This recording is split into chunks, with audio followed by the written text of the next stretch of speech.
Ivi matondo de gwalinga kayo na mutima kulinga mutuna katia mutima pesa na ngokaka rwaya nati blandi pemba badela na tirelo bali susubuyi kizemi desaya bana mapasa bakumbaka se na mwasi moko ivi matondo eske nasali. Sasa hiyo hapo ni mfano. Subiri kwanza jomba, hiyo ni mfano.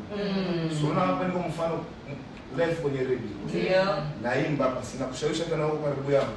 Ndio. Sasa ule wa nyumbani naye pia kuna uwezo wa kushawishi wewe ambao uko hapa, lazima ujue hivi. Kwa hiyo kitu ambacho kwa muhimu mimi naweza nikawaomba tu watu wa media zote. Zote sio tu Crown. Crown nimeona wametupesha support sana kwenye dance ya mama. Wapigeni mkono mama kidogo. Kwa sababu lazima kusema kisemwe. Nimeiona Crown pale kwenye kadansa ya mama leaders. Crown wameupiga mwingi sana, posti nyingi sana. Nikasema sasa unaona hii kama hivi. Nilimwambia Linda Nyoshe Sadat the big boss.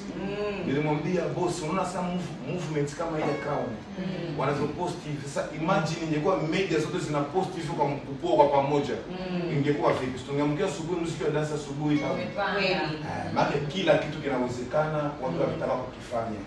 Na watu pia wa media wasitutupe sisi ni kama vile sisi tunafanya kazi kwa ajili yao. Ndio. Sasa umeongea vizuri kabisa Fabrice, lakini mjaniambia kwenye kuboresha sasa nyimbo zenu labda mchanganya na vyombo tofauti kupata mashabiki wote. Sasa tunaona kama hizo mfano ni Fabrice Mauzo na Peti Mauzo. Na sio sisi tu, wengine wanakuja na wengine wapo pia majumbani. Ndio. Mimi ukiangalia sasa hivi muziki wangu wa ndoa hauko kama vile sana Kibolingo. Kwanza ukisikia utasema mbona kama flavor fulani. Na watu watausikia na